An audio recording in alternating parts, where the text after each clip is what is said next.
Boa tarde a todos os amigos conselheiros. Estamos voltando à sessão agora do dia 24, com a presença de todos os conselheiros dessa turma, doutor Leonardo, doutor Oswaldo, doutor Ronaldo, doutora Maria Eduarda, doutora Fernanda, doutor Lázaro e doutor Carlos Pantarani. Um abraço para todos. E eu peço já, para agilizar o nosso processo, que seja convocado para a sala ao processo do doutor Leonardo, que está entrando em pauta, antecipada, o 359, que é o item 1 da pauta. A empresa é Voit Turbo e a sustentação vai ser da doutora Beatriz. Patrícia, por gentileza, convoque a da advogada, por favor. Ok, presidente, farei a convocação.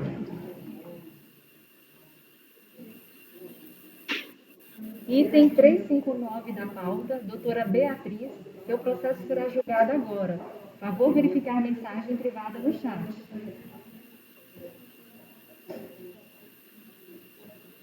Item 359 da pauta, doutora Beatriz, seu processo será julgado agora. Favor verificar a mensagem privada no chat.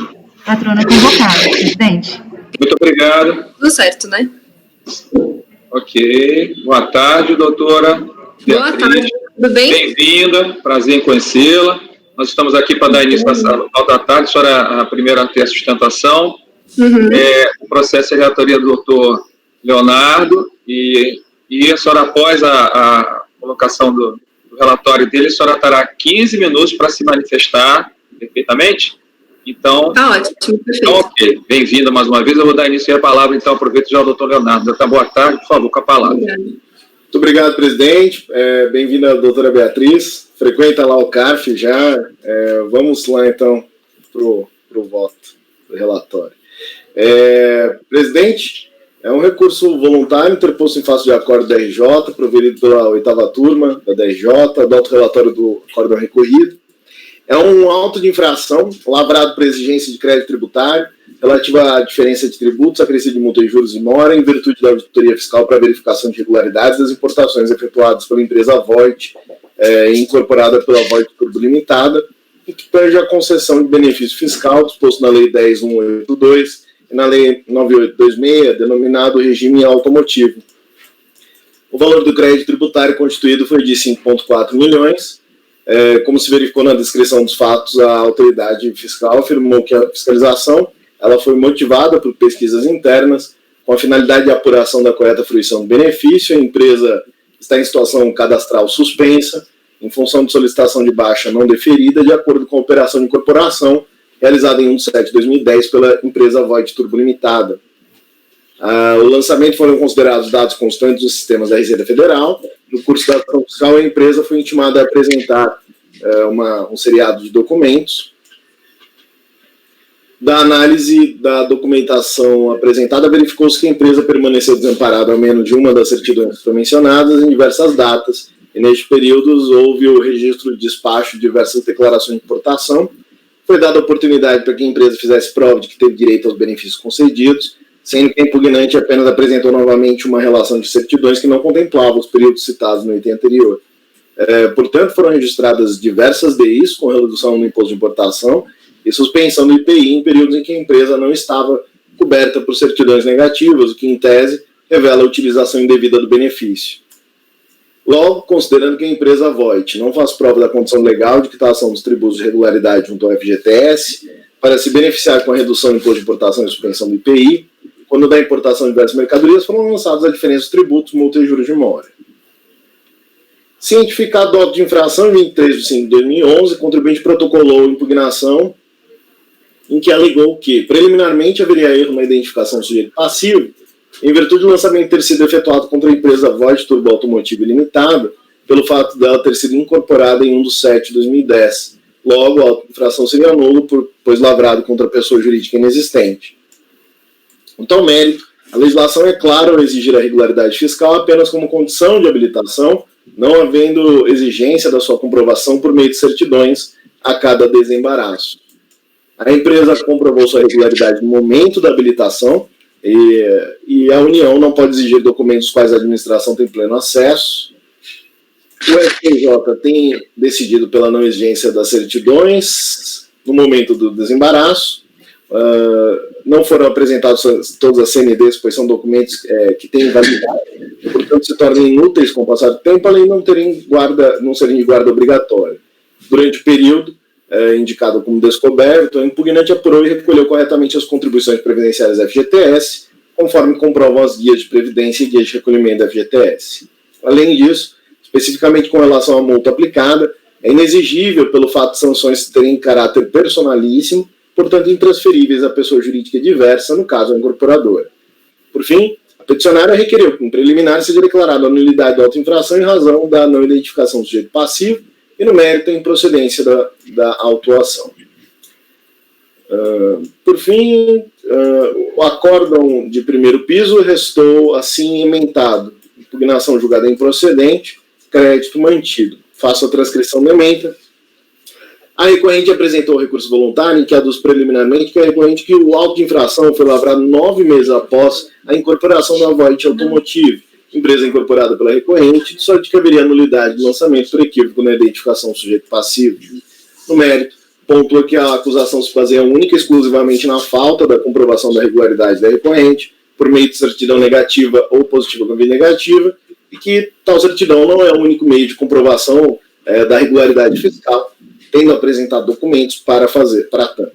Alega que a inexigibilidade de certidão a cada desembaraço seria desnecessária, mas apenas no momento da habilitação, e acrescenta que a suspensão do IPI não é um benefício fiscal, tendo ficado sem certidão por um período de poucos dias, não sendo possível a exigência da multa contra a incorporadora. É o relatório, presidente.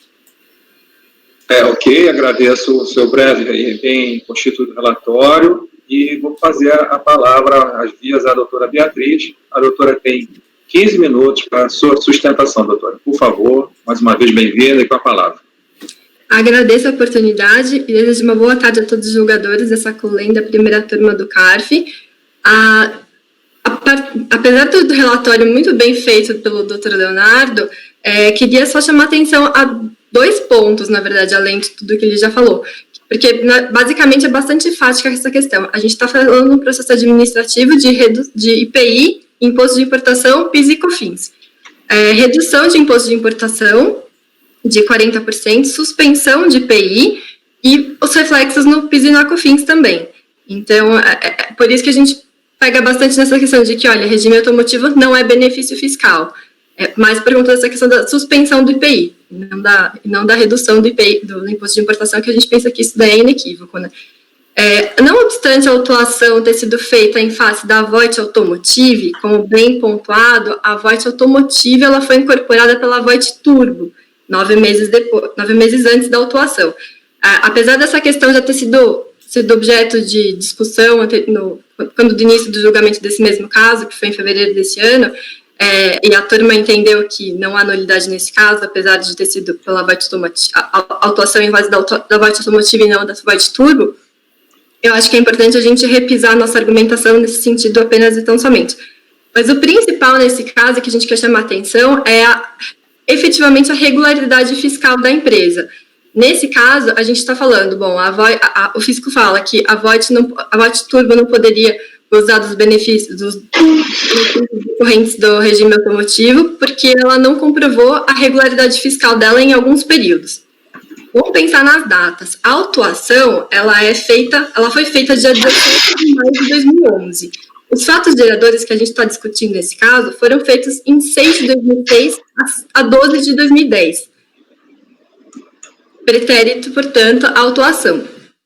Como que a Voit ia apresentar uma certidão de regularidade fiscal em 2011, que foi quando a autuação chegou, foi dados da empresa, de fatos geradores, por exemplo, de 6 de 2006, que foi o começo da autuação.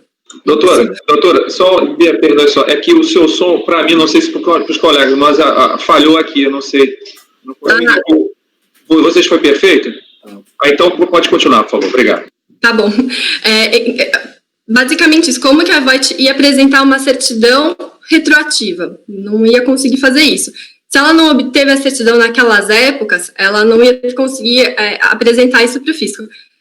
Basicamente, vendo o procedimento de certidão como ele é feito hoje em dia. Você entra no site da Receita Federal, ou então você apresenta um pedido direto na Receita, falando, razão pela qual você merece ter a certidão ou de regularidade fiscal, que é positiva com efeitos, ou então uma certidão negativa, que é negativa de nenhum, que não existe tributo, ou então que existe tributo, mas está garantido. São essas duas únicas formas de você conseguir uma certidão. E uma vez emitida essa certidão, aí sim vai para o banco de dados da Receita Federal, que fica lá, você pode emitir a segunda via, se ela não for cassada, quando você quiser. A Voit, nesse caso, ela não tinha certidão de todos os períodos de 6 de 2006 a 12 de 2010. Por isso, ela não conseguiu apresentar essas certidões direto no processo administrativo. O que ela apresentou? Ela fez uma declaração de que ela estava regular nesse período todo, e, além disso, ela juntou alguns comprovantes, muitos comprovantes de pagamento de guias de FGTS e de INSS também, sem contar que a gente está falando que ela não comprovou, supostamente, que ela estaria regular em 15% do período do fato gerador, ou seja, é muito pouco. O que a gente percebe nesse caso é que o fisco está falando que a empresa não estava regular num período, justamente para poder cobrar esses impostos, IPI, imposto de importação, PIS e COFINS, por conta de um período muito diminuto, com relação ao qual a gente tem guias de pagamento e a gente tem também a própria declaração da empresa. Isso que eu acho que é o mais importante para a gente poder pontuar. E aí, por isso que a gente chega na argumentação de que, na verdade, o que se busca nesse caso, como até reconhecido pelo fiscal atuante, é uma prova impossível, porque como é que eu vou documentar uma regularidade do passado? O fisco não me dá isso, eu não consigo isso em nenhum lugar. Então, a gente fala que o ônus da prova, nesse caso, não pode ser da empresa. Como que a gente vai apresentar uma certidão no sentido de que havia regularidade se essa certidão não existia, a certidão nunca foi exigida? Ela não foi exigida no momento nos desembaraços das mercadorias, que tudo bem, a gente entende que o STJ já entendeu que não poderia, a cada desembaraço, pedir uma certidão nos casos de benefício de drawback, que não é o caso, mas analogicamente a gente entende que não poderia, mas ainda assim não houve a solicitação dessas certidões a cada desembaraço. Houve agora a solicitação dessa certidão na autuação, que a gente não vê o menor sentido nisso. E uma coisa que a gente também acha que é importante a gente mencionar nesse caso é que a regularidade fiscal, ela tem que ser comprovada pelo contribuinte no momento de você gozar dos benefícios decorrentes do regime, e não a cada desembaraço, e como a gente falou antes, a STJ já decidiu, e principalmente a cada doação, que não tem o menor sentido isso.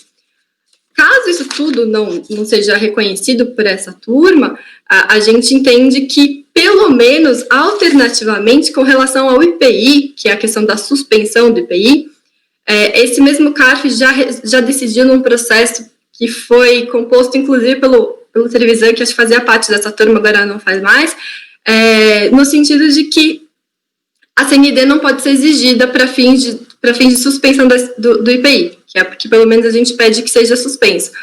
E uma coisa, adicionalmente, também que a gente chama a atenção é que a multa de ofício, a multa punitiva, nesse caso, ela foi diretamente para a Voit Automotive. Por mais que a gente pense que não tem nulidade, porque a autuação foi da Voit Automotive, que foi incorporada pela Voit Turbo, ainda assim, é importante a gente pensar que a multa punitiva ela foi direcionada à Voit Automotive, de modo que a eventual punição da Voit Automotive não pode ser ultrapassada, não pode ser passada pela Voit Turbo, que é a incorporadora.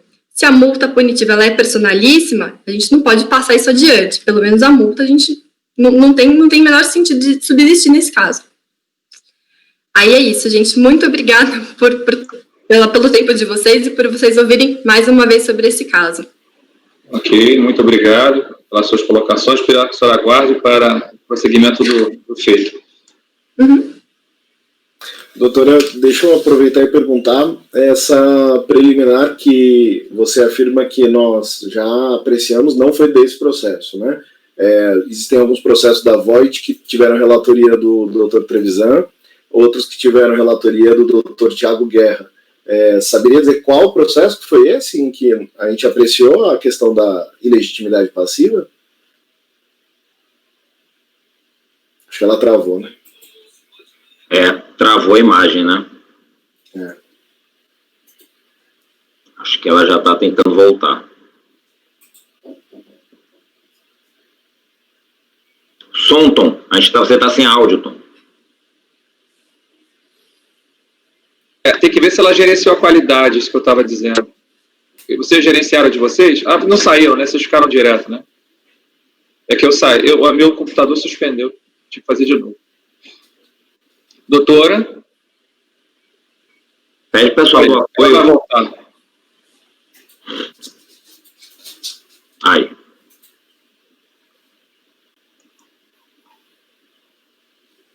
Ela tá voltando. Agora voltou? Desculpa. Nada, isso é. Não tem bem nada. Na hora que o doutor estava falando. Não, doutora. Isso aqui nós estamos passando todos pelo mesmo tipo de consequência da pandemia e aprendendo com a tecnologia. Fica com a palavra, então, doutor Leonardo, por favor. A pergunta não. Foi bem na hora. Deixa eu te perguntar, doutor. A gente tem alguns processos da Voit que foram julgados pelo Trevisan, outros pelo Thiago Guerra, né, como relatores. Sabe dizer em qual processo que a gente apreciou essa questão da ilegitimidade passiva? E não foi nesse, né? Nós não começamos a coleta de votos nesse, né? Da ilegitimidade passiva por conta da Voit Automotive versus Voit Turbo. Exato. Aí eu não sei te dizer de plano, porque a gente não cuidava desses processos. Ah, tá, mas é outro processo, não é esse. Não, era só para saber se a gente tinha começado já a coleta de votos desse ou não. Nesse daqui, houve o início do julgamento, mas não teve coleta de votos. Houve o início da discussão só. Vocês entenderam que, por entendimento de que não haveria nulidade, porque a Voit Turbo ela recebeu as intimações da Voit Automotive. Nós começamos o julgamento desse processo já? Sim, em fevereiro, dia 19 de fevereiro desse ano. Presidente, a gente tem... Eu pedi vista. Era Cifuentes. Foi pedido vista da Mara. Do senhor Lázaro. Teria como recuperar, portanto, o histórico do julgamento, para a gente saber o que foi votado e quem votou. Então, eu já votei. Eu não posso... Só ir para os novos conselheiros. Só para relembrar... Qual é o número do processo? O senhor tem? Ela teria? Tem. Pode Outro agora? Tenho, sim. 10, 314... 10, 314... 720... Pois não? 129... Pois não? / 2011... Ok. Traço 19. Tá, eu vou buscar o processo. Doutora, pelo registro que eu tenho aqui, o processo saiu com vista para mim. Em início de votação, os membros do colegiado, por voto de qualidade, negaram provimento ao recurso em relação à preliminar de nulidade, vencidos os conselheiros Leonardo, Oswaldo, Fernanda e João Paulo. Designado para o voto vencedor, o conselheiro Carlos Henrique. Prosseguindo a votação do mérito, o conselheiro Lázaro abriu divergência quanto ao não enquadramento do regime automotivo como incentivo ou benefício fiscal. Histórico que tem aqui. Pera, doutor. Eu acho exatamente isso. Eu não sei dizer o que tem no sistema de vocês, não. Mas o que aconteceu muito foi barulho aí. Aqui, melhorou? Não, eu acho que era o tom. Ele já fechou o áudio dele. Eu acho que foi exatamente isso que foi discutido. Eu só não sei direito o que tem no sistema de vocês, mas eu imagino que seja isso aí, sim. Tá, obrigado. Eu não vou começar a discussão sobre se aplica ou não o voto de qualidade. Pois eu comecei a pensar nisso agora. E aí? Eu não vou começar. Não encerrou, né? Se a doutora suscitar a questão de ordem, talvez a gente tenha que enfrentar. Não, olha só, pessoal, vamos lá, com toda tranquilidade. Primeiro, só para eu preciso da ajuda de vocês, eu estou um pouco perdido, porque eu não vi o processo. Eu mesmo vou suscitar a questão. Lázaro, sobre legalidade. Lázaro, vamos lá, devagar, a gente bota em discussão, não tem nenhum problema, eu preciso só me organizar. Doutora, eu tenho aqui o acordo, eu estou vendo no processo o acordo de repugnação, o recurso voluntário.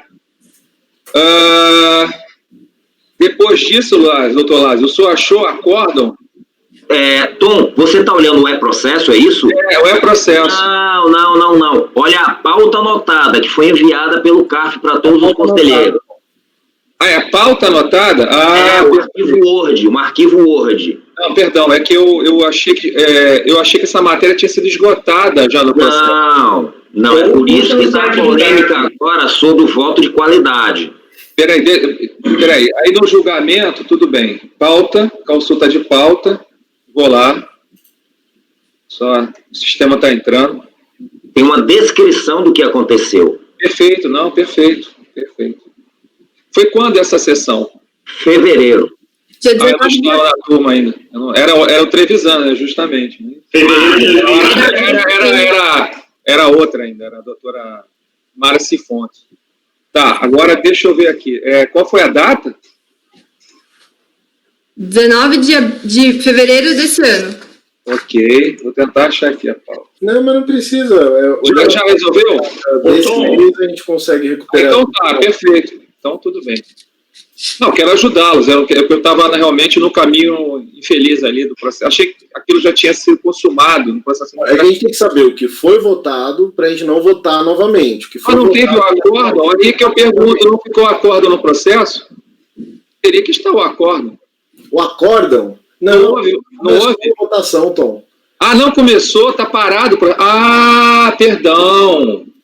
Eu não entendi, perdão. Então, desculpa, não compreendi. Obrigado. Tá. Nós temos aqui, então... Qual é a situação de fato, então, por favor, do processo? Eu vou para o mérito, então, já que a gente já fez a coleta dos votos da preliminar, e aí depois discutir a proclamação do resultado, né? Porque a proclamação é do acordo, do resultado do acordo. Com licença, Leonardo. Leonardo? Pois não. Eu acho que tem um probleminha, né? Se a gente decidir sobre o resultado aqui, a gente tem uma questão prejudicial, né? Porque como é que fica? Veja bem, foi feita uma votação inicial, pedido de vista. Isso não está definitivo, ainda vai finalizar o acordo. Quando o Tom for proclamar, ele vai proclamar o resultado do processo como um todo. Não existe a proclamação parcial. Então, agora nós estamos submetidos a uma nova regra. Então, naquele momento, a nulidade ela não foi reconhecida por voto de qualidade. Tudo bem, o voto você tem que ler, né? Porque temos pessoas novas na turma, mas... É assim, quem já votou, não vota mais. Então, se a Mara já votou a preliminar, essa questão que eu tinha levantado para o... Mas com o retorno, saiu para vistas, o processo retorna, só pode mudar o voto dela. Não se saiu do plenário. Se o Trevisan e a Mara, por exemplo, já votaram... Não, sim. Era isso tudo bem. Saber, entendeu? Entendi, você está certo. Já votou e já registrou. No máximo, a proclamação agora seria afetada pela nova regra. Agora tem que ver se essa questão do erro de identificação do sujeito passivo, se isso tem algum conteúdo de mérito ou se é mera norma processual, que essa é a distinção que a portaria faz.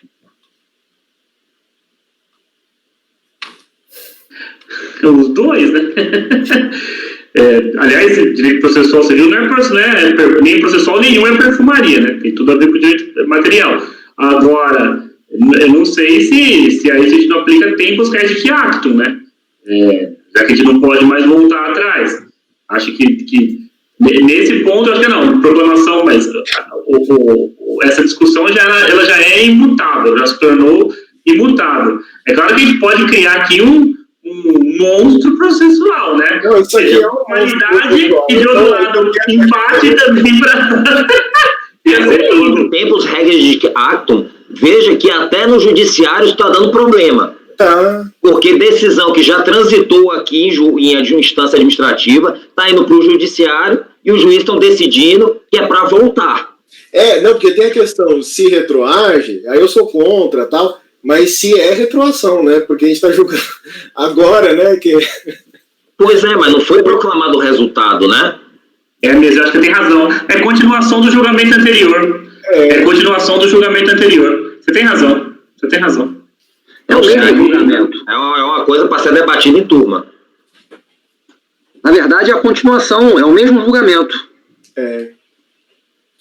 Só que com nova regra. É que assim, só lembrando, quando eu cheguei, tinha aquele caso da Globo, eu julguei só metade do caso, porque já tinham julgado antes de mim a primeira parte do caso. Eu acho que esse caso... Mas não é. O problema aqui não é esse. O problema é assim, quem julgou já foi. A gente tem um 4-4, entendeu? Porque você Fernanda, no lugar de uma pessoa que já tinha votado. Isso? Entendi. Eu achei que vocês quisessem refazer a votação. Não. Pode mudar o voto quem ainda está aqui e votou lá atrás, né? Agora... Olha, a minha opinião particular nesse caso, não seria um caso, uma alegação de erro na identificação do sujeito passivo e não uma alegação de ilegitimidade passiva. Então, eu acho que entraria no inciso da portaria lá de regras meramente processuais e não um preliminar com conteúdo de mérito, que é o caso da ilegitimidade passiva. Então, assim, a minha interpretação da portaria seria de que esse caso não mudaria, não seria o caso de se proclamar em favor do contribuinte, porque seria uma preliminar meramente processual. Porque a ilegitimidade passiva, ela está prevista lá como preliminar que tem algum conteúdo de mérito. Nesse caso, aplica-se a proclamação favorável ao contribuinte. Agora, como o caso aqui não é uma ilegitimidade, você vê na ligação, pelo menos aqui no relatório da decisão... Julgamentos ocorridos a partir de 14 de abril, considerando tratar-se de norma processual. E essa aí, considerando também que o julgamento da preliminar aconteceu antes... Eu acho que é matéria que não retroage. A portaria diz isso. Não, mas a retroação eu acho que é bem tranquilo, né? Que nós não temos... Não, mas vamos fazer que nem aquele famoso filme, né? O Jack Stripador, por parte. Então, não há retroação, né? Nesse caso, eu acho que houve uma posição de 4-4, correto? Na época. Eu acho que não precisa analisar a retroação, porque o ato ainda não está acabado. Então, a gente está julgando agora, né? Então, entendi. Não, mas houve um julgamento preliminar, a minha dúvida é essa, a fase preliminar foi julgada, a dúvida não foi... O problema é a proclamação do resultado, para mim. É esse que eu acho que é outra forma. O julgamento, você entende que o julgamento foi a término com a proclamação ou com essa questão interlocutória do próprio julgamento que houve preliminar? Aí que o julgamento é complexo. É hoje, né? É o ato complexo. Até a nossa vida, né? Hein? Deixar de lado essa questão da retroação, porque... não, tô falando que não assim, enfim. Eu também acho que não retroage, concordo. Eu estou concordando contigo, até pela portaria. Todo mundo está nessa linha. Mas a questão não é essa, não é retroação. É questão de aplicar hoje. Agora, qual a diferença, eu queria entender, porque eu estou com dificuldade realmente de entender, de erro da identificação do sujeito passivo e legitimidade de parte. Eu estou com um pouco de dificuldade de entender. É porque ele compreende que a empresa, de fato, é a personagem. Agora, em razão de uma incorporação, houve um erro de identificação. Agora, e não que ela tenha que simplesmente ser excluída e outra pessoa vai responder por isso. É ela própria, só que agora incorporada em outra. Entendi. Aplicação também das sociedades anônimas, né? Então, tem a distinção da empresa. Foi a regra, foi por isso que os 4 que votaram por negar essa preliminar foi com esse argumento, né? Foi essa base. Agora, entre os que já votaram, que estão aqui, ninguém vai mudar de voto, ninguém vai mudar de posição, que aí já resolveria, a gente não precisaria discutir o voto de qualidade. Tem Tom, tem Ronaldo, tem Maria Eduarda. Não, que já votaram. Mas esses não podem mudar, infelizmente. Esses daí não podem votar. Né? Tá. Então, considerando isso, eu vou adotar a postura que eu tenho tomado nos outros processos, que eu apresentei declaração de voto dos processos do Oswaldo e do Lázaro, se eu não me engano. Vou fazer uma leitura, então, do meu entendimento a respeito dessa matéria, como ressalva de consciência, mas a parte dispositiva, até por evitar venire contra factum próprio, eu vou continuar aplicando a portaria, com a ressalva de que eu estou estudando isso ainda, eu não cheguei à conclusão de se nós podemos ou não afastar a portaria com base em controle de legalidade. Né? Então, vou jogar aqui no WhatsApp a minha declaração de voto sobre esse tema. Mas, Léo, você vai fazer uma declaração de voto no seu próprio voto? Eu não entendi. A gente zoou isso esses dias. Eu vou compartilhar no corpo do voto. Declaração que eu vou agregar. Vai agregar o seu voto, entendi. Exato. Eu só tenho em formato de declaração de voto, porque foi assim que eu apresentei nos outros casos. Mas você vai retificar seu voto com a inclusão desta informação nova que você está colocando no processo em face do que aconteceu agora. O que eu falei. Isso. Perfeito, entendi. É um complemento do voto. fato superveniente, Isso. melhora a qualidade do voto. Agora, o voto, propriamente dito, o senhor não se expressou ainda aqui, né? Não, estamos na... Vou expressar. Foi feito. Pronto. Compartilhei. Então, presidente, se o senhor me permitir, eu vou falar rapidamente qual é o meu voto e qual é o meu entendimento sobre o posicionamento da turma a respeito da matéria. Eu agradeço muito o seu voto e o rapidamente em dobrado. Vamos lá. Bom, então é bem rapidamente mesmo, né? Eu acho que está bem claro o meu voto, eu acho que a gente poderia parar aqui para discutir. Então, eu reconheço a ilegitimidade. Eu estou aqui na página...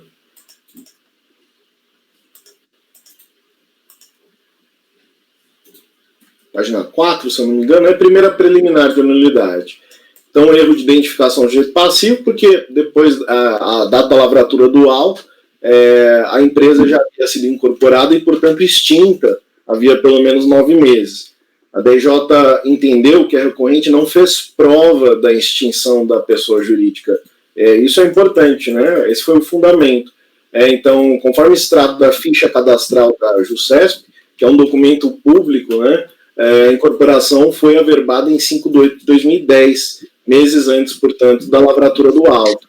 Extinta por incorporação, o auto deve ser lavrado em face da empresa incorporadora, por sucessão, em virtude do 132 do Código Tributário Nacional. Então, eu reconheci a nulidade, em virtude do Decreto 70235, por erro na identificação do sujeito passivo. O artigo 10º do Decreto 70235, ele é bastante claro quanto à obrigatoriedade da correta identificação do sujeito passivo na capitulação legal dos fatos, que é o artigo 10º. Então, eu voto por conhecer o recurso voluntário e acolher a preliminar de nulidade suscitada. Uma vez que nós já conhecemos aqui a posição, então, da turma a respeito dessa matéria, a gente tem a superveniência do voto de qualidade. Eu peço para vocês abrirem o arquivo PDF que eu enviei e ir lá para baixo na minha declaração. Então, eu, considerando o voto de qualidade, cabe externar, eu estou lá na página 16. Todo mundo conseguiu abrir? Chegou para vocês? Eu passei, todos receberam. Perfeito. É até bom, porque eu conheço assim, a posição de vocês e a gente vai amadurecendo isso aqui na nossa cabeça, porque é uma questão completamente nova, não é uma questão fácil, é polêmica, e eu acho que é importante que a gente debata isso no plenário, né? Então, cabe externar que a turma decidiu pela aplicação do voto de qualidade ao presente caso, após a questão ser submetida à votação pela presidência, tendo em vista que a ata deve refletir o posicionamento da turma e que a proclamação do resultado não se trata de ato autônomo, mas parte integrante do ato administrativo complexo do julgamento, que tem como efeito não apenas prover de transparência e publicidade o ato, que se aperfeiçoará posteriormente com a publicação, mas também de estabelecer um marco temporal preclusivo a partir do qual não é mais possível aos julgadores a alteração do posicionamento individual. Parágrafo 3º, artigo 58 do RICARF e artigo 941 do CPC. Então, a proclamação do resultado é um ato que, além de dar publicidade, ela tem como função precluir o direito do conselheiro a alterar o voto. Pois, a partir da execução de tal ato solene, a decisão vigente é aquela do colegiado, o órgão julgador, e não mais do conselheiro que o integra. Nesse sentido, não se conclui o julgamento até que todas as questões de ordem colocadas ou supervenientes, materiais ou processuais, levantadas, sejam devidamente enfrentadas com a respectiva deliberação, cuja inobservância seria motivo de não aprovação da ata da sessão. Pelo artigo 61 do RICARF, nós devemos aprovar a ata. Motivo pelo qual é da competência jurisdicional do órgão colegiado a definição do resultado que o presidente, locutus, voz do corpus coletivo, proclama na forma de ato meramente declaratório de exteriorização. Tal consideração, que exurge da leitura da lei e demais normas aplicáveis à espécie, dá-se, não obstante, a necessidade de fundamentação das decisões, sobretudo quanto à prenotação do resultado, cuja ausência implicará vício por omissão e, no limite, a sua nulidade, em virtude de vera preterição do direito das partes de se defenderem. Inciso 2 do artigo 59 do Decreto 7235. Pois o desconhecimento sobre os fundamentos últimos que levaram a turma a aplicar o voto de qualidade é impeditivo do próprio exercício do direito da ampla defesa. O artigo 19e da Lei 10.522, de 19/7 de 2002, inserido pelo artigo 28 da Lei 13.988 de 2020, determina que, em caso de empate no julgamento do processo administrativo de determinação e exigência do crédito tributário, não se aplica o voto de qualidade, a que se refere o parágrafo 9º do artigo 25 do Decreto 70.235, de 6/3/72, resolvendo-se favoravelmente ao contribuinte. A previsão, incerta por meio heterodoxo no curso do processo legislativo de aprovação da medida provisória 899 de 2019, em descompasso com a disciplina da transação tributária, que é uma modalidade distintiva do crédito tributário prevista nos artigos 156 e 171 do Código Tributário Nacional, no contexto da inserção de modelos não adjudicativos de resolução de conflitos, foi aprovada em contrariedade à Lei Complementar número 95 de 98, em clara situação de inconstitucionalidade, conforme posição do Supremo Tribunal Federal, firmada na ADI 5127, em que se decidiu textualmente que o Poder Legislativo não pode incluir lei de conversão de matéria estranha à medida provisória, sobretudo por meio de emenda aglutinativa ou de mero expediente, que não guarda qualquer identidade com as emendas que buscava aglutinar, perdendo-se assim o pacto silencioso no sentido de que o empate operava em favor do fisco, mas que a decisão, favorável ao contribuinte, ungia a palavra final da administração de intangibilidade, tendo sido a questão submetida ao controle concentrado de constitucionalidade do Supremo Tribunal Federal, e pendente de julgamento. Em paralelo ao debate sobre a validade da alteração, e diante das discussões a respeito da aplicação efetiva da norma, que prossegue nítida e válida no ordenamento, até ulterior e eventual declaração em contrário pela Suprema Corte, a Procuradoria-Geral da Fazenda Nacional produziu resposta à consulta formulada pela presidência desse Conselho Administrativo de Recursos Fiscais, em que concluiu que o novel dispositivo alcançaria as decisões com conteúdo de mérito proferidas no julgamento do processo de determinação e exigência do crédito tributário, situações em que o empate em julgamento deverá ser resolvido em favor do contribuinte, destinatário do tratamento especial, SIC, definido pela norma em análise, que não contemplou os seguintes casos. Eu listo aqui os casos em que a Procuradoria entende não aplicáveis o voto de qualidade. A norma editada pela portaria do Ministério da Economia foi a seguinte: em atendimento ao item 5 da nota 6, ASTEG CARF, Ministério da Economia, no sentido de que o artigo 19e seja disciplinado por meio de portaria específica, foi editada a portaria do Ministério da Economia número 260, de 1/7 de 2020, abaixo transcrita. Faço a transcrição, esse é o ponto que nós estamos discutindo. Em particular, o artigo 3º, inciso 2, alíneas. Observa-se que a portaria em apreço ultrapassa a regulamentação do processo administrativo e acaba por usurpar competência dos órgãos julgadores no ato de concreção normativa, uma vez que a enunciação de ementa, resultado e efeitos da decisão pertencem à turma julgadora, autoridade competente para decidir, e tampouco a nenhum de seus componentes individualmente considerados, sejam eles o relator, o presidente ou o vice-presidente. Ademais, o artigo 19e da Lei 10.522 não se trata de norma de exceção, pois matérias como exclusão do contribuinte do Simples Nacional, aplicação de direitos antidumping ou direitos compensatórios, ou processos decorrentes da não homologação de pedidos de compensação, perdimento, glosa de prejuízo fiscal, entre outros, não estão e nunca estiveram no Decreto 7235, que se refere à especialíssima determinação do crédito tributário e processo de consulta sobre a aplicação da legislação tributária federal. Na verdade, toma-se de empréstimo o rito estabelecido pelo PAF, por questão não apenas de costume de praticabilidade, mas por expressa determinação legal. Assim, por questão de rigor técnico, não se está diante de ilegalidade da portaria ora combalida diante do decreto 70.235 ou da lei 10.522, mas com relação às normas expressas de remissão, como as leis 9.430, a 9.317, a 9.019, entre outras.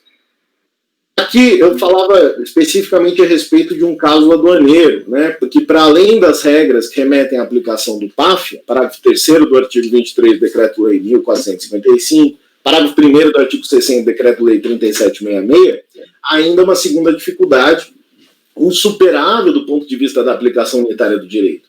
O próprio Decreto 70.235 determina no inciso 3 do artigo 7º que o procedimento fiscal tem início com o começo do despacho aduaneiro de mercadoria importada, o que envolve matéria tratada, naquele caso em que eu realizava a análise, de modo a prescrutar as implicações da introdução irregular no país de produtos de procedência estrangeira. Aponta-se, por fim, ainda outra inconstitucionalidade e ilegalidade da norma editada pelo Ministério da Economia, uma vez que a portaria EMIA 260 interpreta a regra como processual e não material, distinção marcadamente problemática, cuja admissão implicaria a usurpação de competência privativa da União para legislar sobre matérias processuais, conforme o inciso 1 do artigo 22 da Constituição, havendo, portanto, reserva qualificada de lei neste caso. Em que pese, e aí vem a ressalva, tal posicionamento pessoal, que ora se registra, também a portaria sob análise se encontra em vigor no ordenamento, e este Conselho Administrativo de Recursos Fiscais, em que pese não estar vinculado aos entendimentos externados pela Receita Federal do Brasil ou pela Procuradoria da Fazenda Nacional, e apesar de ter como desígnio o controle de legalidade do crédito tributário, encontra-se sob a estrutura do Ministério da Economia, caracterizando-se venir e contra factum próprio, a decisão contraria as normas a que se encontra hierarquicamente submetido. O único motivo pelo qual, uma vez vencido no mérito, voto como reserva de entendimento contrário à declarada no sentido da aplicação do voto de qualidade em desfavor do contribuinte no presente caso. É como voto, presidente. Esse seu posicionamento em relação à portaria do ministro, que o senhor é contra, mas acaba aderindo. Foi o senhor que quis dizer, né? O senhor é contra, mas vota, mas segue ela, isso. Foi isso que o senhor disse no final. E qual é o resultado prático desse processo que eu agora me perdi? Porque, assim, desculpe, o que o senhor decidiu do processo? É passar o mérito. Passar o mérito. Para o mérito. Então, tá vendo, isso aqui foi só por causa da preliminar que já tinha sido discutida anteriormente. Mas sobre os efeitos da proclamação do resultado para esse caso. Tudo bem, então vamos avançar. Então está registrado, então a gente vai avançar agora. Em relação ao mérito, como é que o senhor vai votar? Aqui. Pelo que eu entendi, o senhor votou pela negar. Deixa eu ver aqui o resultado. Negar o provimento. Reconhecer o provimento. Foi isso? O senhor está dando um spoiler aqui do não sei. Eu não entendi o voto. Não precisa ler o voto. Ele precisa ler o voto. Desculpa, perdão. Eu nem assisti série com o senhor, não, presidente. Tudo bem. Vamos lá, então. Eu vou resumir. É que esse processo, para mim, ficou um pouco descomplicado. Claro. Não está ouvindo. Tem que falar. Tinha o microfone. Está cortado. Ronaldo, sem voz. Ok. É só para... Eu estou pegando no meio do caminho... como eu. A questão da nulidade, então, nós não vamos discutir aqui? Não? Tá ok. Tá, tudo bem. Está superado. Então, eu vou fazer um resuminho do... Olha que entendi. Desculpa o spoiler se foi, perdão. Imagina. Brincadeira minha. Bom, então, vencido na preliminar, eu passo a enfrentar o mérito, né? A questão central aqui é a verificação da manutenção dos requisitos com relação à regularidade fiscal, para fim de concessão do benefício de caráter específico, bem como comprovação do inadimplemento por parte da fiscalização. Na DRJ, a questão girou em torno do ônus da prova, né? A quem caberia comprovar a situação fiscal? Entendo que existe um dever de cooperação entre as partes, que acabou sendo formalizado no sistema processual civil a partir do Código de Processo de 2015, que já encontrava, inclusive, amparo no processo administrativo, tendo em vista o artigo 37 da 9784. No caso concreto, a recorrente apresentou documentos que comprovam a regularidade fiscal durante o período fiscalizado, que pese não ter sido apresentada à CNB. Nesse ponto, compartilho do quanto consignado no voto vencido. Então, a partir dessa análise, a gente pode afirmar que o legislador determina que o contribuinte faça a comprovação da regularidade. Então, a própria lei trouxe regra mais rigorosa, exigindo comprovação da regularidade previamente à habilitação do Siscomex. Além disso, como função da Receita Federal, após a obtenção do benefício fiscal, a autoridade aduaneira se dirige ao contribuinte para verificar se, ao longo do tempo, ele manteve as condições necessárias para usufruir desse benefício. E esses são os dispositivos do Decreto-Lei 37, artigo 54, o Decreto 6759, o artigo 120. Sendo assim, temos dois momentos distintos. Primeiro, o contribuinte se qualifica a usufruir dos benefícios e demonstra cumprir os requisitos. Segundo lugar, ao longo do tempo, o contribuinte deve manter os requisitos para continuar fazendo jus ao benefício. Então, o cerne do processo não é o momento da concessão do benefício, mas sim um momento posterior, quando o Estado se dirige ao contribuinte para fiscalizá-lo, se ele continua cumprindo. Então, de fato, a impugnante, ela, nesse caso recorrente, confunde habilitação ou concessão do benefício com procedimento de fiscalização ulterior, que é feito para se comprovar ao longo do tempo se continua mantendo as condições para usufruir do favor fiscal. Então, não cabe razão impugnante quando afirma que a fiscalização somente poderia exigir a comprovação em um único momento, que é o da habilitação. Então, no segundo momento, ou seja, no instante da comprovação da manutenção das condições que a fiscalização autuou, a razão pela qual sequer foi cogitada eventual nulidade de habilitação. Então, resta claro que não somente pode, como esse tipo de ação fiscal é justamente uma das funções do fisco. Agora, com relação à comprovação da regularidade fiscal, cabe definir a natureza da certidão negativa, como instrumento declaratório, que é emitido de maneira automatizada, depois da verificação nos sistemas da Receita e da PFN, se existem ou não situações de fato que gerem irregularidade fiscal.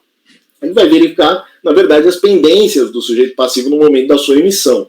A certidão somente é emitida quando solicitada pelo contribuinte, e esta é a dicção do artigo 205 do CTN.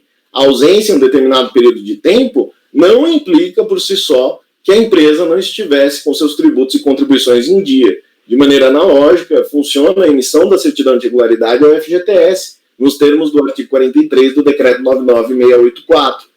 Explicando melhor, pode ser que o contribuinte solicite a certidão e ela não seja emitida pelo fato dele estar irregular. Logo, o contribuinte não consegue comprovar. Mas pode ser que o contribuinte simplesmente não solicite a certidão, mesmo estando em dia com seus encargos.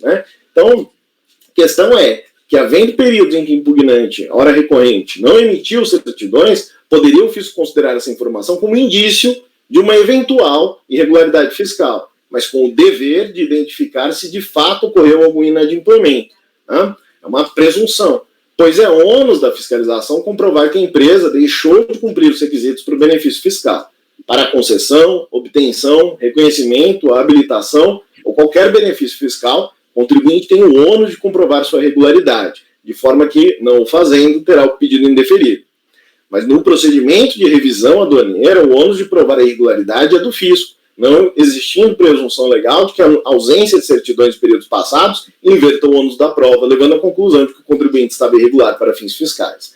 A par deste ponto específico, em relação à suspensão do IPI, compartilho o entendimento do conselheiro Rosaldo Trevisan, consignado nos autos do processo número tal, cujo voto transcrevo exatamente nesse sentido. Então, trago aqui a transcrição do voto. Faço a transcrição também da ementa. Isto posto, presidente, voto por conhecer e dar provimento ao recurso voluntário. Ok.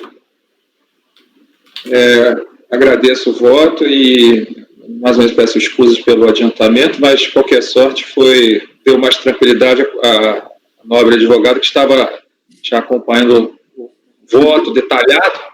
E agora eu vou passar a palavra ao doutor Lázaro para... Doutor Lázaro não, perdão, doutor Osvaldo está pedindo a palavra. Eu acho que você falou certo, Tom. O Lázaro tinha pedido vista, acho que é ele primeiro, depois sou eu. Como ele pediu vista, é ele primeiro, você tem toda razão. Então tá, por favor, Lázaro.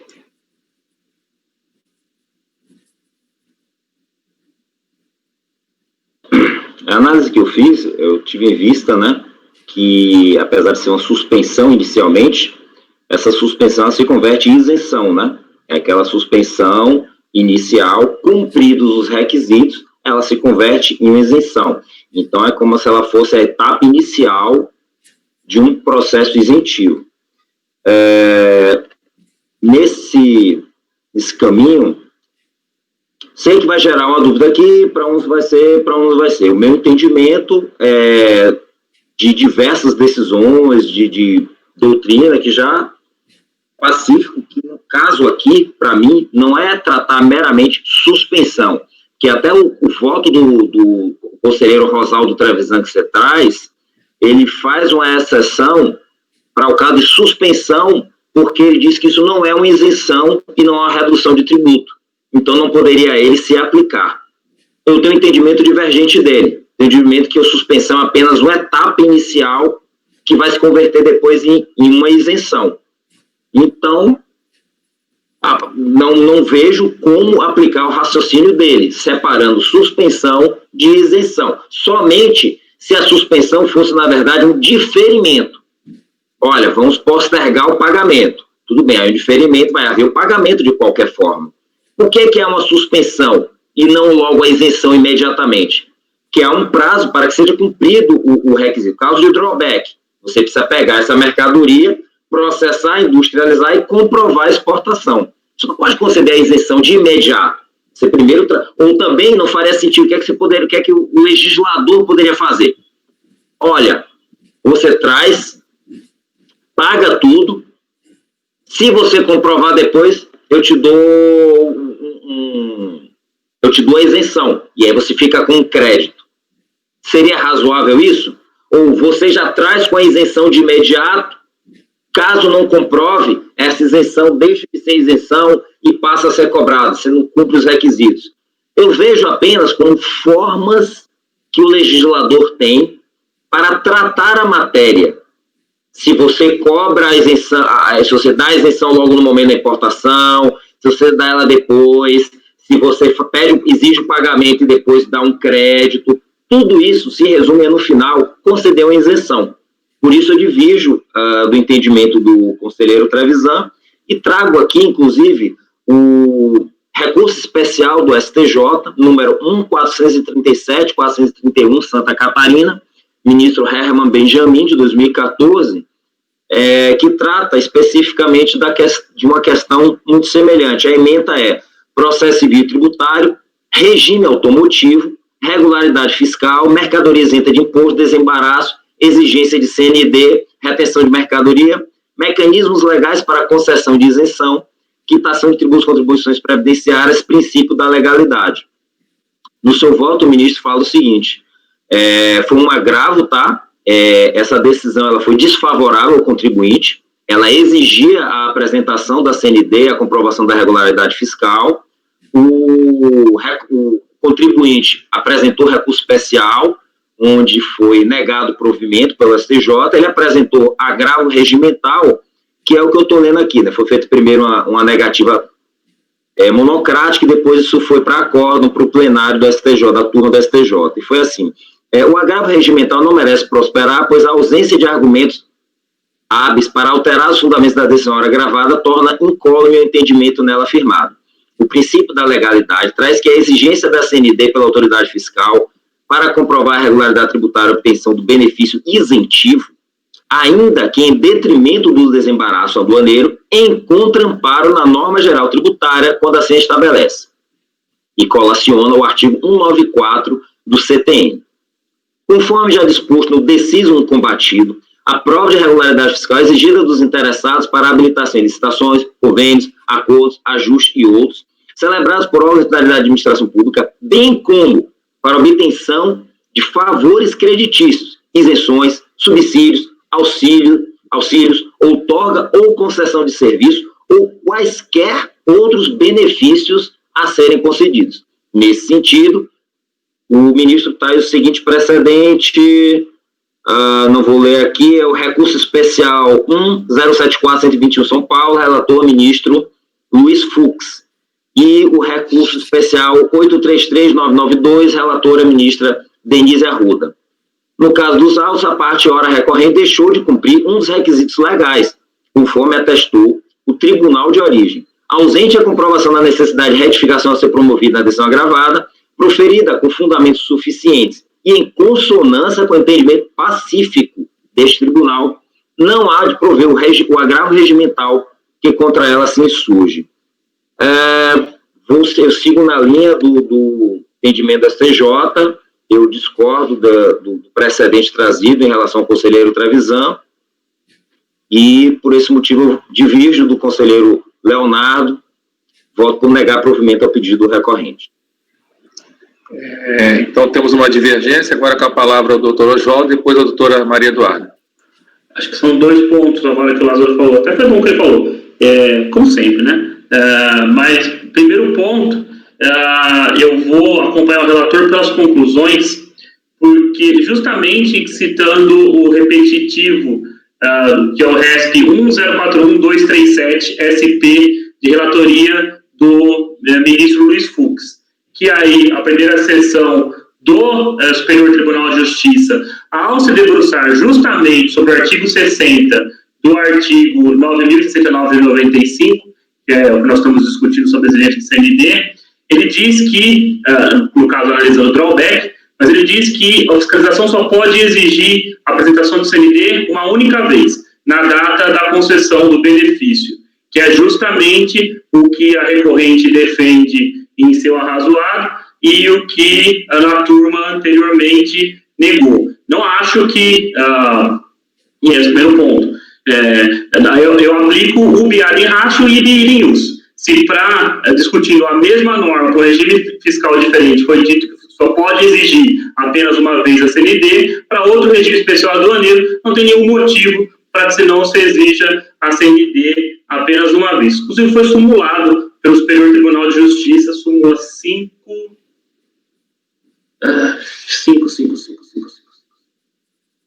539 do Superior Tribunal de Justiça. Está até, inclusive, simulado. É um assunto simulado, então, acho que, para mim, é por isso que eu vou pelas conclusões. O segundo ponto, que eu gostaria de dar uma dúvida com o Lázaro, que em caso superada... 569, né? Desculpa? 569, né? 569, isso. E caso superada a divergência e o voto do Leonardo, pelo que eu entendi, a contribuinte, pelo acredito do voto do relator, a contribuinte, ela apresentou a CND no momento em que ela foi fiscalizada. O que o fisco alega é que, no curso, ela não apresentou a CND em todo o passado. Se é isso que eu entendi. É isso mesmo, conselheiro Leonardo? Ou a doutora, se pudesse esclarecer também que isso foi de fato. É isso mesmo, na verdade, até se vocês quiserem que a gente apresente a CND da empresa agora, bom, CND não vou ter, mas eu vou ter CRD, a questão de regularidade, né? Eu posso apresentar agora, eu acho que para não tem problema. Então, voltando. Então, o que acontece? Quando ela foi fiscalizada, ela apresentou a CND. O que o fisco disse foi o seguinte: não, você tem que apresentar a CND para todo o período. Tem que vir trazendo as CNDs do passado. Primeiro ponto,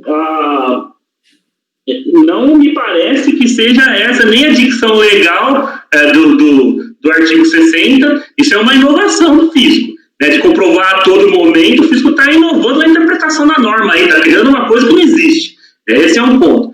E o ponto 2 é que nós estamos tratando aqui, como o Leonardo muito bem colocou, de documentos, em regra, compartilhados entre o fisco e o contribuinte, ou seja, o contribuinte tem acesso à CND e quando a recorrente não teve a CND, o fisco tem todo o acesso, ela consegue acessar todo o sistema dele, quando ele era devedor, consegue demonstrar quando tinha saldo pendente, consegue demonstrar, inclusive, se durante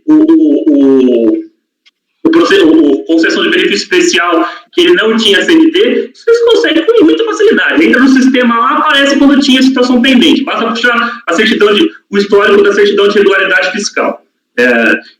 Ou seja, o fisco poderia trazer aquela prova e, segundo ponto, de fato constitutivo do direito dele, fisco. Ele está dizendo que a recorrente não tinha CND.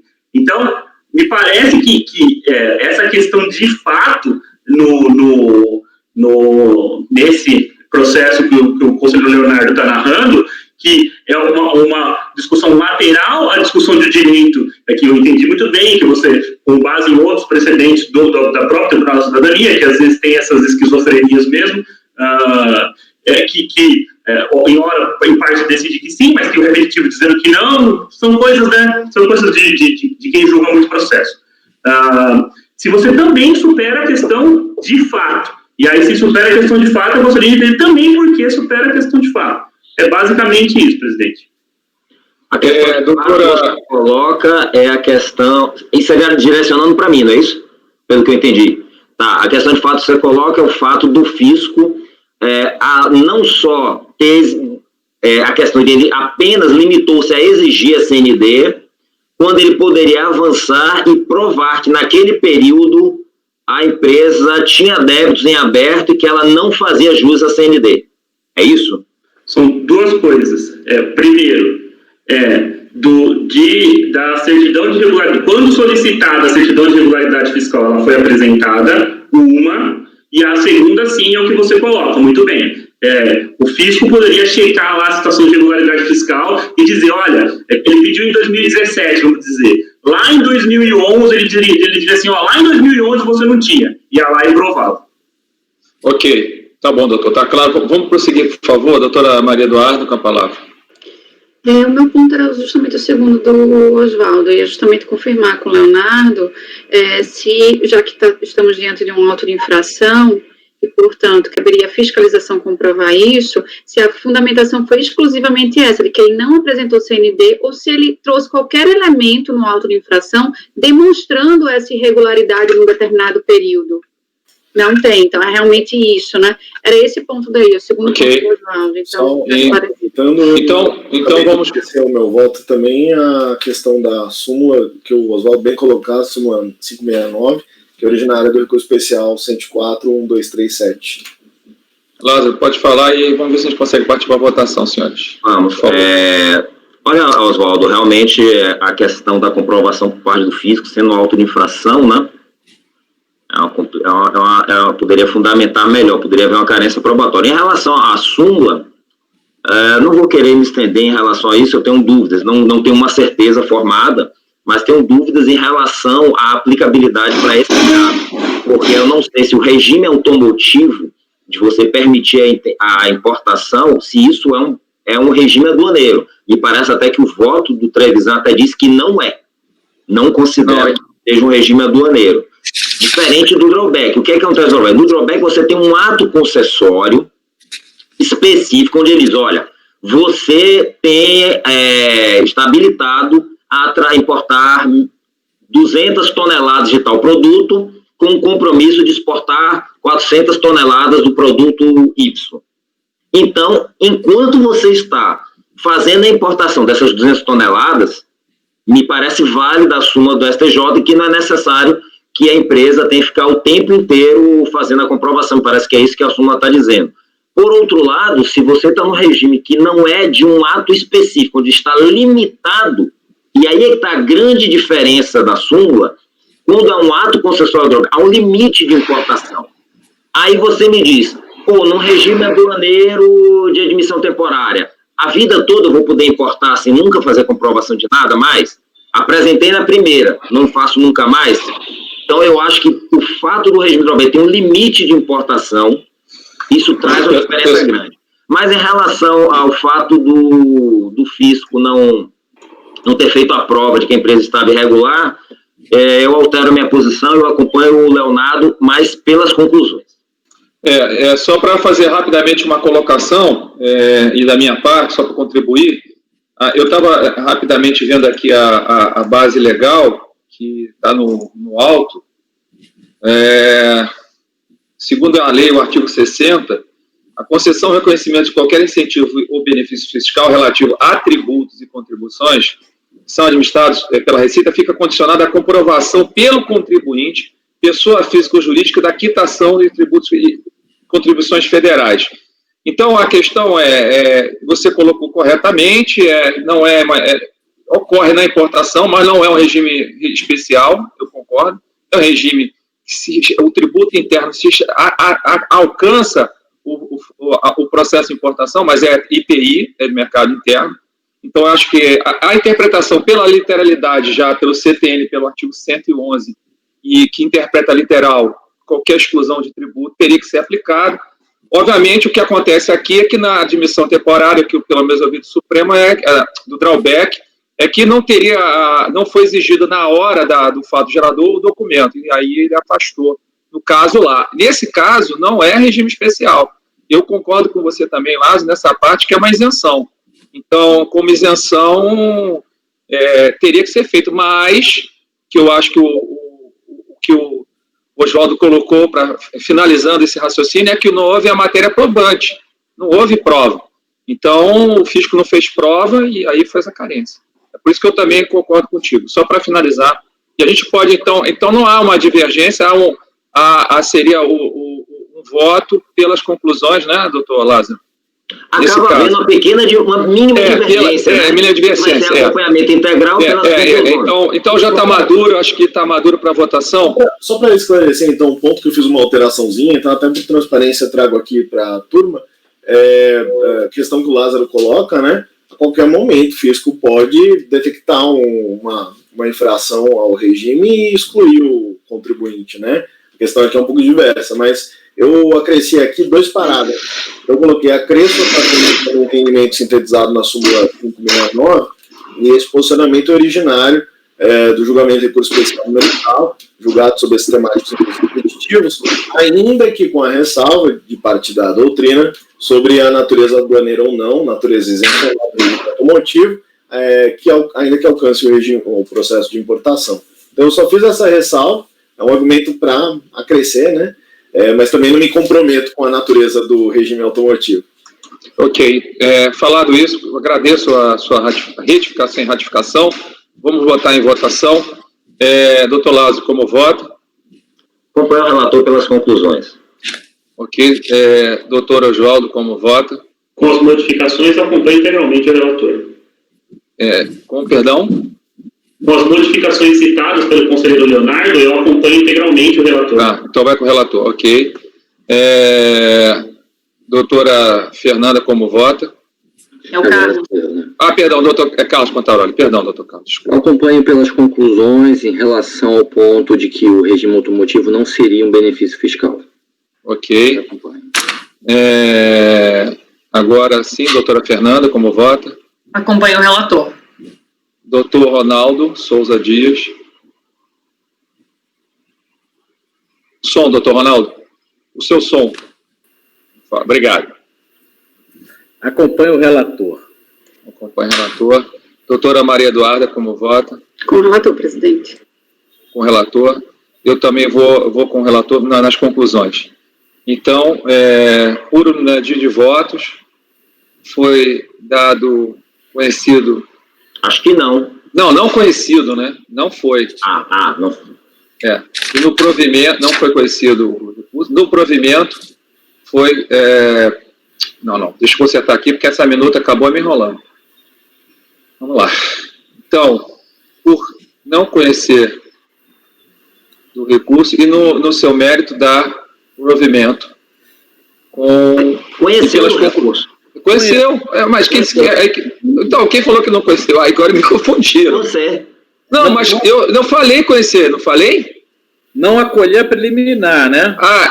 Justamente. Não, a preliminar não foi acolhida. Vamos lá, porque eu não participei a preliminar foi por voto de qualidade, não foi acolhido, não foi isso? Então vamos lá, vamos proclamar. Então, por maioria de votos, não foi acolhida a preliminar e foi acolhido o mérito. Foi dado provimento. De qualidade, Tom. Ainda tem que fazer isso, é verdade. Tem que fazer isso. Então, deixa eu anotar aqui.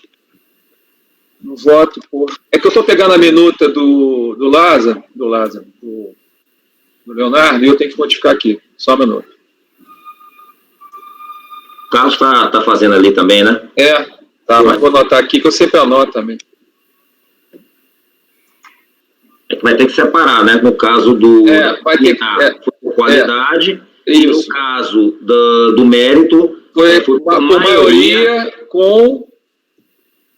Por maioria ou por unanimidade? Eu acho que ninguém... Foi por maioria, mas com essa questão das conclusões que não é ressaltada, não, Carlos? Não, tem que botar. O registro é que nós 3 votamos pelas conclusões, mas o resultado é por unanimidade. Foi. Qualidade. Deixa eu anotar aqui. Então, por voto, né, por maioria dos votos, por não conhecer da preliminar, em voto de qualidade, com voto de qualidade,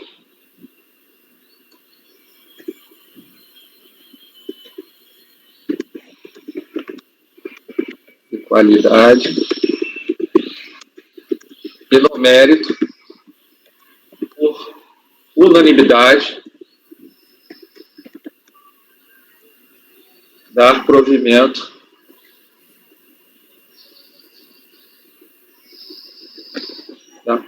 ao recurso. Eu vou ter que fazer o voto vencedor dessa preliminar, né? Tem que designar. Quem foi? Foi seu? Não estava designado, Então, ok. Então, e pelas conclusões, os conselheiros Lázaro, Carlos, Tom Pierre. Então tá. Agora acho que eu consigo ler isso aqui. Se eu puder dar uma sugestão, pois não. Interessante de um jeito assim, bem sintético, bem pequeno, colocar por que foi votado pelas conclusões. Isso ajuda depois até se alguém quiser discutir o voto, né, a posição de vocês. Tá. Por maioria. Então,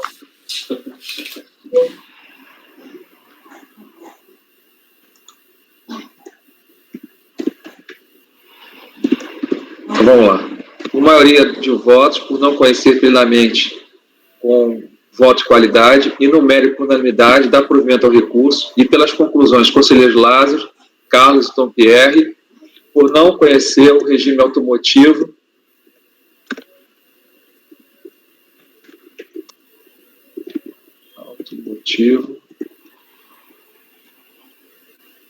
como regime aduaneiro. Ok? Bom, então, doutora Beatriz, agradeço a sua participação e até a próxima oportunidade. Ok? Muito obrigada. Tá, boa tarde para a senhora. Até logo. Saúde. Tudo de bom. Dá licença que eu vou tirá-la, viu? Até logo. Tá bom. Até logo. Meus amigos, eu vou sugerir um café de 5 minutos. Ou você, não é melhor? Ou podemos avançar? O que vocês acham? Avançar mais uma hora? Vamos avançar? Bora. 5 minutos. Então tá, 5 minutos mesmo, hein? Tá? 5 minutos. Ok. Eu peço para a Patrícia suspender, por favor.